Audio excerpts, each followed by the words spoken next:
Late March 2022.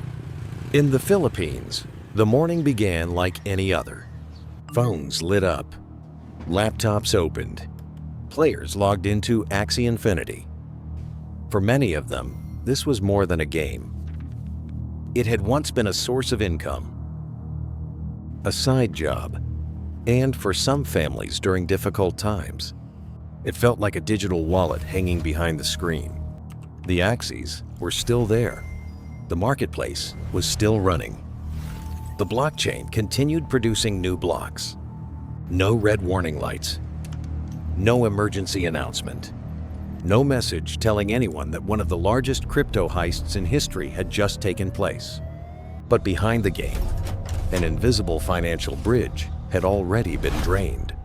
On the 23rd of March, 2022, the Ronin Bridge, the connection between Axie Infinity's Ronin ecosystem and the outside world of Ethereum, was emptied of 173,600 ETH and 25.5 million USDC, nearly $620 million at the time. No one heard the bridge collapse. No one saw a vault swing open. No one watched a crew of thieves race away from the scene. Everything sat quietly on the blockchain. Public, visible, cold, like a security camera had recorded the entire robbery. But no one was watching the monitor. For days, players continued believing the system was working. The game was still there. Their accounts were still there. Their digital assets still appeared on the screen. But the bridge connecting those assets to the outside world had already been hollowed out. The breach was not discovered until roughly 6 days later, when a user tried to make a withdrawal, and the system could not pay. That was the moment the truth rose to the surface. Not through an explosion, not through a breaking news alert, but through a failed transaction.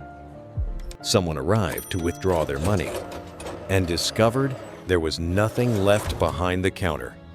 At that moment, Axie Infinity was no longer just a crypto game.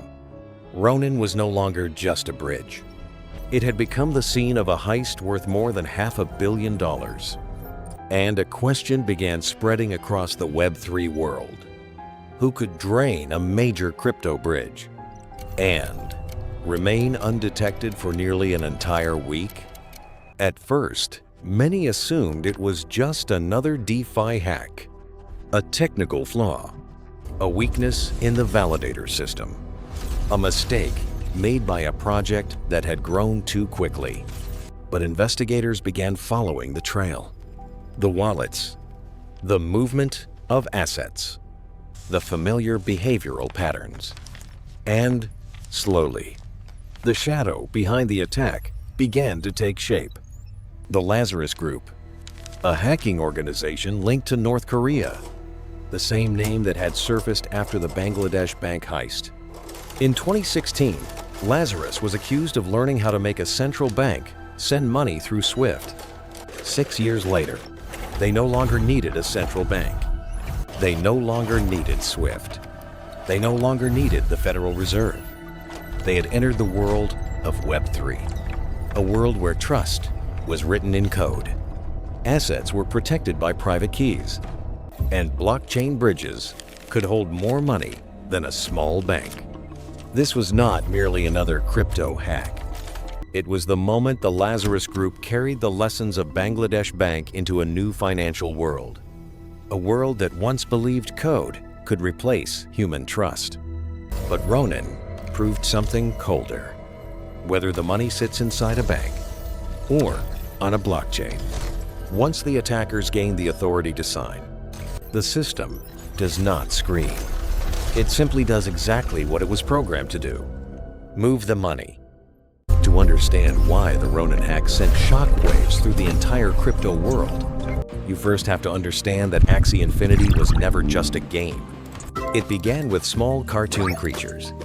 Players bought them, raised them, sent them into battle, traded them on a marketplace, and earned rewards for the time they spent inside the game. From the outside, Axie looked like a colorful digital world. Cute characters, Simple battles. Bright screens glowing inside bedrooms, internet cafes, small apartments, and ordinary homes. But beneath that colorful surface, a miniature economy was taking shape. Every Axie could be bought and sold. Every in-game item could become an asset. Every reward earned inside the game could be converted into real money. The points no longer had to remain trapped on a screen. They could cross over into the real world. During the COVID era, that became especially powerful in the Philippines. Jobs were disrupted. Household incomes were squeezed. Young people were spending more time at home than ever before. And Axie Infinity began to look like an opportunity. For some, it was entertainment. For others, it was a side income. And in certain communities, it was seen as a new way to make a living while the real economy had almost frozen in place. The game no longer held people through enjoyment alone. It held them through hope. The hope that hours spent in front of a screen could become grocery money, rent money, tuition, money sent home to support a family. That was the moment Axie changed. It was no longer simply a game with money inside it. It became a digital village. And inside that village were workers, assets, marketplaces, investors, people renting out Axies, new players arriving with small dreams, and people standing outside the village who didn't care whether the game was fun at all. They cared about only one thing: where was the money gathering? When a digital economy grows too quickly, capital can arrive long before its defenses have time to mature. Players saw opportunity. Investors saw growth. The community saw a new future for gaming. But cybercriminals ask the same questions about every economy. Where is the value stored? Where are the transactions processed? Where do users place their trust? Without fully understanding the machinery behind it, Axie was no longer just an entertainment product. It had become a concentration point for money. And when a game begins operating like an economy, it also begins attracting the people who hunt economies. But the assets inside Axie could not move between digital worlds on their own.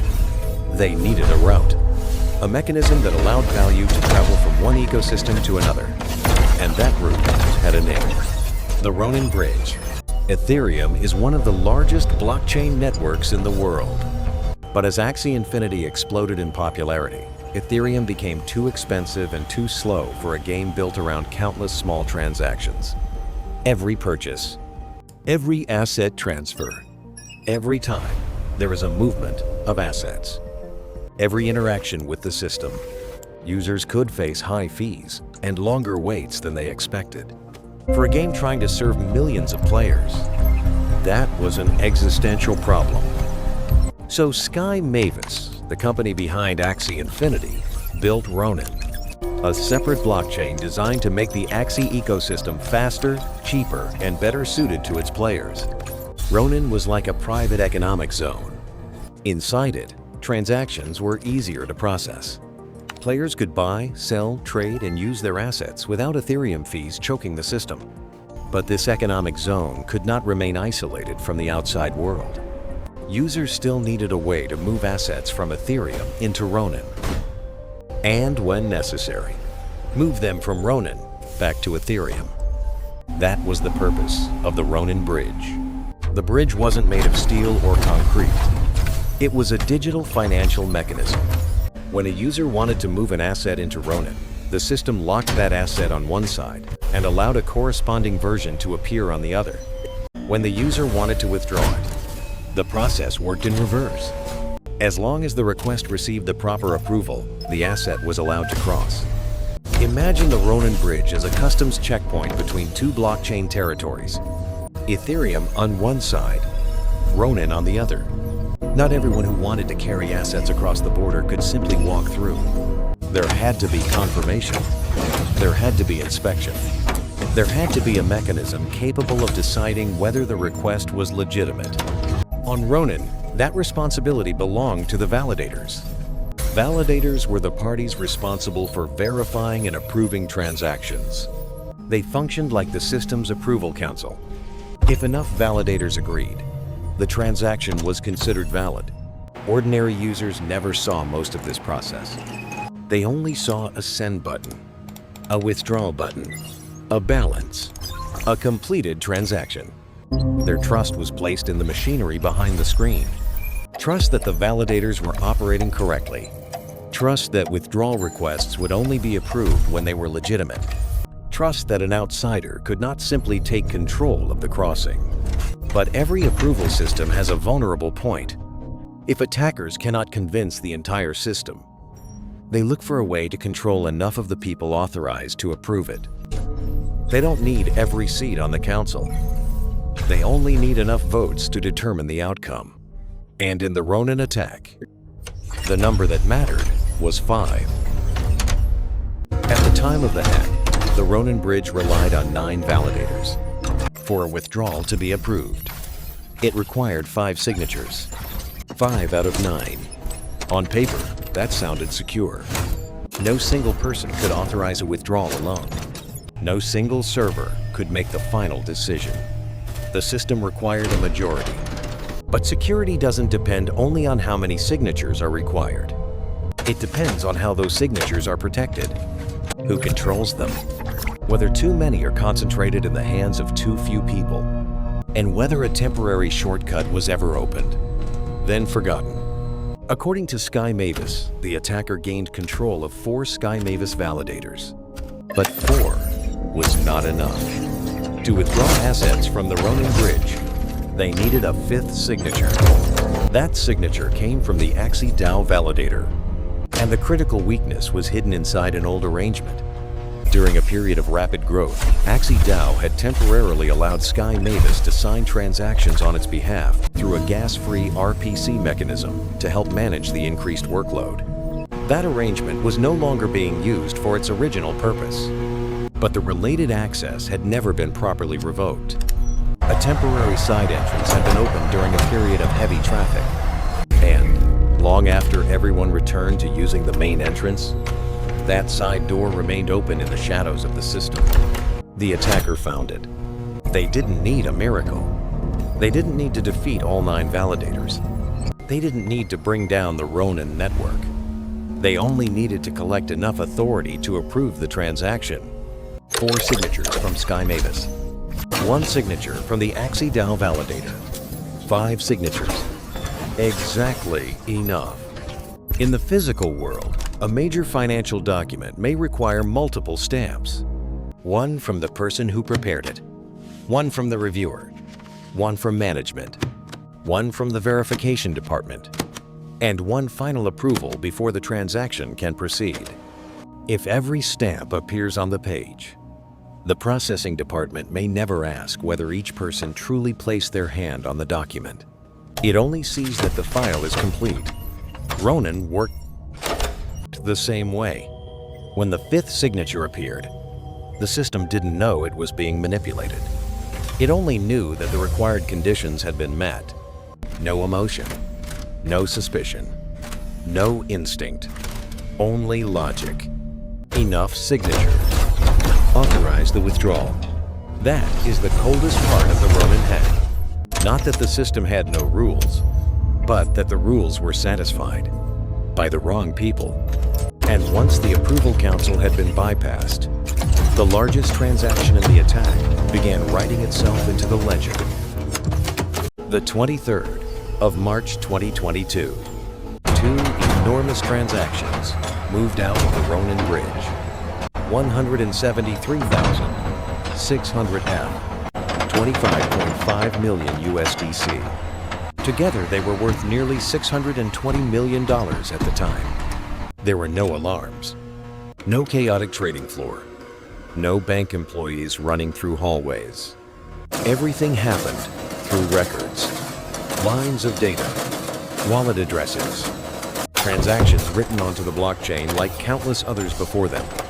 The irony was that blockchain technology had long been praised for its transparency. Every transaction could be seen. No one could claim that what happened had completely disappeared from the public record. It was sitting there, as clear as ink on white paper. But transparency does not guarantee vigilance. A ledger can record the truth perfectly, but if no one reads the right page at the right moment, the truth still arrives too late. In traditional finance, an unusual transfer might be stopped by a bank, a fraud department, an intermediary institution, or an internal alert. In crypto, once a transaction has been validly signed and written onto the chain, its finality becomes part of the system's strength and part of its danger. Ronin did not catch fire. It did not shut down. It was not immediately forced to display a warning sign. It continued to exist. Blocks were still being produced. The platform was still operating. Players still saw the same familiar interface. It was like a city whose reserves had been emptied during the night, but whose streetlights were still glowing so brightly that no one noticed the warehouses behind them were empty. The problem was not a lack of evidence. The evidence was everywhere. The problem was that no response system moved quickly enough to turn that evidence into an alarm. Within minutes, the transactions had gone through.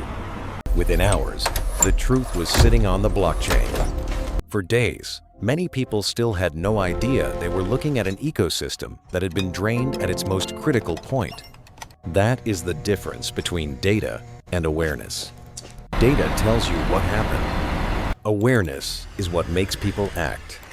And at Ronin, awareness came late. The heist was already complete before most of the victims knew it had begun. But the silence could not last forever. 6 days later, a user tried to withdraw funds, and the system could no longer pretend that everything was normal. For nearly a week after the massive withdrawal, Ronin did not publicly realize it had been hit. That is what makes this part of the story so haunting. Not only the size of the theft, but the delay between the attack and the moment anyone noticed. On March 23rd, the assets left the bridge, but the breach was not discovered until March 29th. Not because a warning system lit up in red, not because a monitoring team immediately spotted something unusual, but because a user tried to withdraw 5,000 ETH, a routine request, inside a system that was supposed to be operating normally. But this time, the withdrawal could not be completed. It was like walking up to a vending machine and realizing there was nothing left inside. The lights were still on. The buttons were still there. The screen still responded. But the machinery behind it no longer held what it had promised to return. From that failed withdrawal, the truth began to unfold. The Ronin team examined the bridge, checked the balances, traced the transactions, and discovered the worst possible answer. The money had already been gone for days. 6 days may feel short in ordinary life, but in crypto, 6 days is an ocean. Assets can move through multiple wallets, pass through multiple layers, be divided into smaller amounts, blended into countless streams of transactions. Every hour that passes makes the trail harder to follow. Every day of silence gives the attacker more time to prepare the next move. That is the paradox of blockchain. Everything is public, but the money moves at extraordinary speed. When detection comes too late, transparency only allows investigators to see the path more clearly. It does not bring the money back. Ronin did not lose only its assets. It lost time. Time to respond. Time to freeze funds. Time to coordinate. Time to warn exchanges, blockchain analysts, and law enforcement agencies. When the breach was finally made public, the Axie community was stunned. Players were no longer asking only whether their own assets were safe. They were asking a much larger question. If an ecosystem as large as Ronin could be drained in complete silence, how many other bridges were standing on the same kind of foundation? But then the investigation began pulling the incident beyond the boundaries of an ordinary Web3 security failure.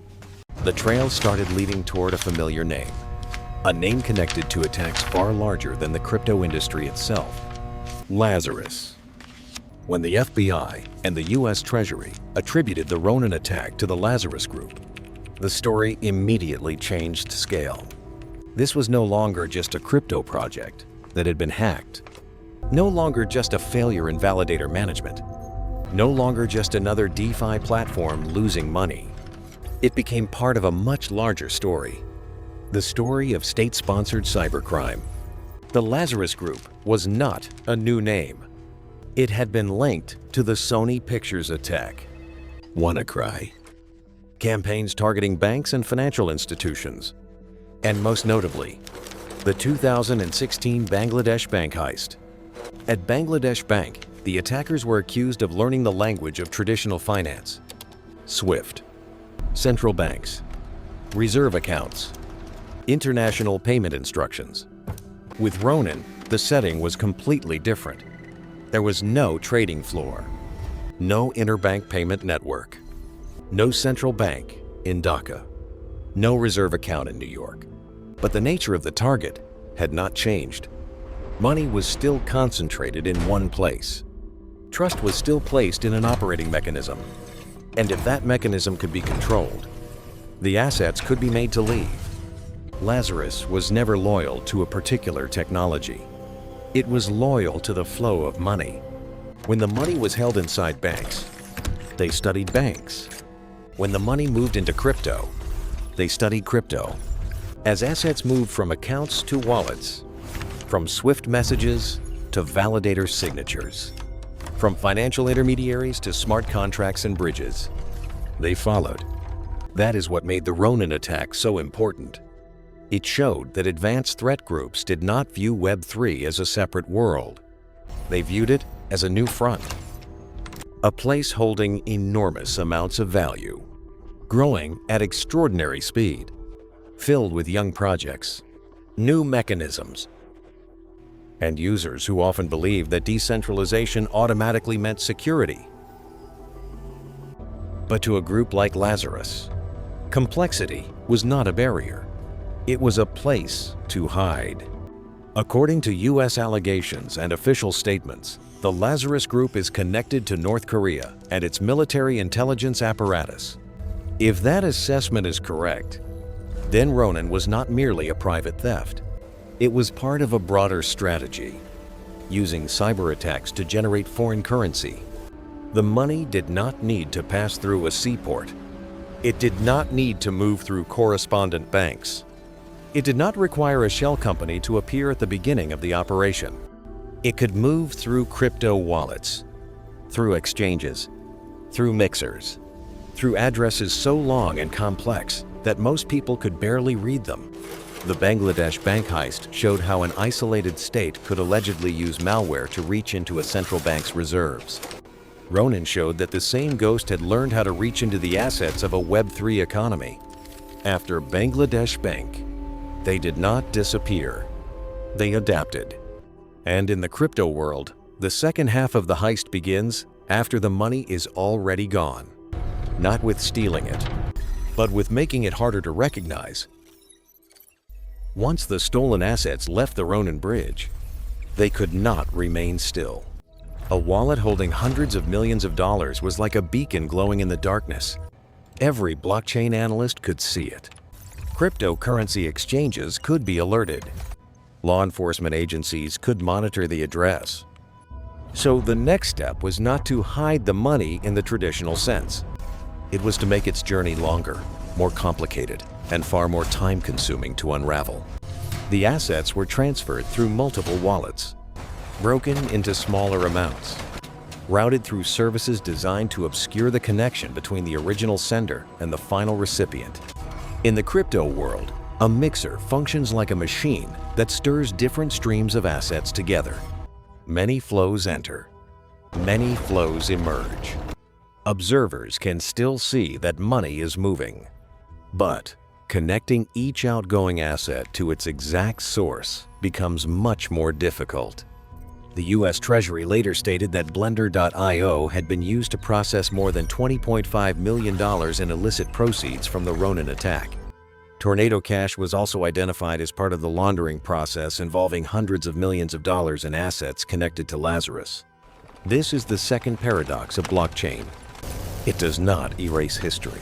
It records history with extraordinary permanence. But that history can be fractured into thousands of branches. Every new wallet becomes another intersection. Every new transaction adds another layer of noise. Every mixing service creates another bank of fog across the trail. Lazarus did not need to make the blockchain forget. They only needed to make investigators lose time. And in financial investigations, time belongs to the person running away. The longer it takes to identify the final destination, the harder it becomes to freeze the assets. The longer it takes to contact an exchange, the more opportunities the money has to change form, from ETH into another token, from tokens into stablecoins, from stablecoins into fiat currency, from one wallet to another, across multiple jurisdictions. What makes crypto laundering different from laundering through casinos or traditional banks is that everything unfolds on a public stage. But the stage is enormous. There are too many lights. The actors move too quickly, and the audience must distinguish legitimate transactions from the scattered fragments of a heist. In the Ronin case, blockchain analytics firms, cryptocurrency exchanges, and government agencies followed the money closely. Some of the stolen assets were later frozen or recovered, but the scale of the original loss still exposed an uncomfortable truth. Transparency does not automatically create security. Visibility does not mean control. Even a brightly lit road can be used as an escape route if the pursuit begins too late. And from that failure, a larger question emerged. When a system described as decentralized suffers a catastrophic loss, who steps forward to protect its users? The answer did not come from theory. It came from real money. After the hack, Ronin was not dealing with only a technical vulnerability. It was facing a crisis of trust. Players wanted to know whether their assets would be restored. Investors wanted to know whether the ecosystem could remain standing. And the Web3 community wanted to know whether one of the largest play-to-earn projects in the world could survive a loss of more than $500 million. Sky Mavis later announced a $150 million funding round led by Binance to help reimburse users. The goal was to replenish the assets backing the bridge and compensate the people affected by the attack. This was the moment Ronin entered the most difficult phase that follows any financial disaster. Not simply repairing the code, but convincing people that the system was still worth returning to. Because trust in crypto works differently from trust in traditional banking. Banks have physical branches, customer service numbers, regulators, deposit insurance in many cases, legal frameworks that ordinary customers can at least turn to when something goes wrong. Web3 often promises something different. More freedom. More speed, fewer intermediaries, more direct ownership. But when there are fewer intermediaries, the question of who is responsible becomes far more painful when the system fails. Ronin had to rebuild its security architecture. Sky Mavis said it planned to increase the number of validators from 9 to 21 over time, reducing the risk created by concentrated control. Security procedures were tightened. Approval mechanisms were reviewed. The bridge was prepared to reopen only after further audits and security improvements. But recovery is not the same as reversing time. A structure can be reinforced after it cracks. The materials can be stronger. Inspections can become more rigorous. More parties can be required to approve critical actions. But the people who once crossed that bridge will never step onto it with exactly the same confidence again. That is the part of the loss that cannot be measured in ETH or USDC. Ronin lost money, but Axie also lost part of the story it had once sold to the world. The story that a game could become a livelihood, that digital assets could remain secure inside a new financial ecosystem. That code and community could replace the old layers of intermediaries. The hack did not kill Axie overnight. It did not erase Ronin from the map. It did not bring Web3 to a halt. But it left a fracture inside one of the industry's biggest promises. Because if a major bridge could be drained after control of only a handful of signatures was compromised, then the problem was not limited to Ronin. It was also about the way crypto was building connections between different worlds. Build fast, scale fast, grow fast, and sometimes security was left running behind, struggling to catch up. Ronin survived, but survival does not mean remaining intact. The attack became a reminder that in Web3, assets do not disappear only when the screen goes dark. They can disappear while everything still appears to be working. The game keeps running. Blocks keep being produced. Users keep logging in. And only when someone tries to withdraw, does the entire digital city realize that the foundation beneath it has already been hollowed out? Ronin did not only lose money, it lost confidence in a much larger promise. That code could completely replace human judgment. But the attack revealed a harsher truth. Code can execute perfectly. A transaction can be technically valid. The required signatures can all be present. The ledger can remain completely transparent. And a catastrophe can still occur. Because somewhere behind every decentralized system, there are still deeply human decisions. Who is allowed to hold approval power? How many signatures are enough? Which temporary access routes should be revoked? Which alerts must be watched? And is growth moving faster than the system's ability to protect itself? Ronin was not the end of the story. It was a needle pushed through Web3's shell of confidence. A reminder that a new financial world does not escape the oldest rules. Wherever large amounts of value gather, someone will study how to take them. And wherever people place their trust in a system, that trust can still be turned into a weakness. The Ronin hack was not merely a story about $620 million disappearing. It was the moment Web3 was tested with real money. Axie Infinity had once sold the world a new kind of dream. A game could become a job. Digital items could become real assets. An online community could build an economy of its own. But Ronin revealed the other side of that dream. When a game begins holding assets, like a financial system, it can no longer operate with the mindset of a high-growth startup. It needs the discipline of a bank, the response speed of payment infrastructure, strict controls over approval authority, and real-time monitoring. The first lesson is clear. Decentralization cannot be just a slogan. If authority is distributed across multiple parties on paper, but only a handful of approval points can control the movement of funds in practice, then the system still has a breaking point. The second lesson is this. A private key is not merely a password. It is authority.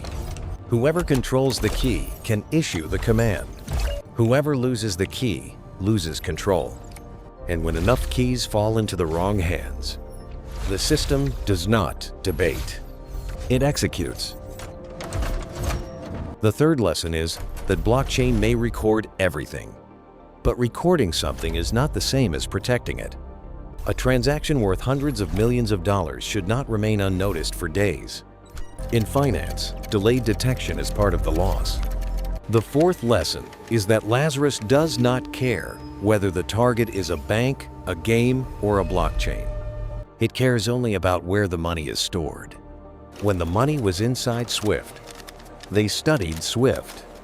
When the money moved into Web3, they studied validators, bridges, private keys. They did not need to believe in the future of crypto. They only needed to understand it well enough to steal from it. The Ronin attack did not prove that crypto was useless. It proved that new technology does not automatically eliminate old risks. The risks simply change shape. From paper documents to digital signatures. From bank employees to validators. From physical vaults to smart contracts. From trust in institutions to trust in architecture. But the fundamental questions remain the same. Who has the authority to move the money? Who verifies that authority? And what happens when that authority is compromised? After the hack, Sky Mavis could raise capital, reimburse users, increase the number of validators, repair the system. Those actions mattered. But they could not erase the warning Ronin left behind, because the attack exposed a truth colder than any Web3 slogan. The code can run correctly. The required signatures can all be present. The transaction can be technically valid. The ledger can remain completely transparent. And catastrophe can still happen. In the end, Ronin did not lose only money. It lost its innocence. It forced Web3 to understand that if it wants to hold assets belonging to real people, it must meet real security standards. Not the standards of a polished white paper. Not the standards of an optimistic community. But the standards of a world where attackers do not care that you are building the future. They care only about how much money you are holding and how you are protecting it. The Ronin hack left the entire crypto industry with a larger question. When finance leaves the bank and enters the blockchain, have we truly eliminated the old weaknesses? Or have we simply transferred them into a new form? Faster, more complex, and harder to see. That is why the Ronin attack still matters. Not only because it became one of the largest crypto hacks in history, but because it struck at one of Web3's deepest beliefs, that the new system would not repeat the mistakes of the old one. Lazarus proved otherwise. Attackers do not need to argue with the future. They only need to find out where the future keeps its money. And if that money is protected by too few layers, too few alerts, too little oversight, then whether the system is called a game, a bridge, a blockchain, or Web3, the ending remains the same. The money leaves, the users look back, and the entire industry is forced to ask, did we finally learn enough this time?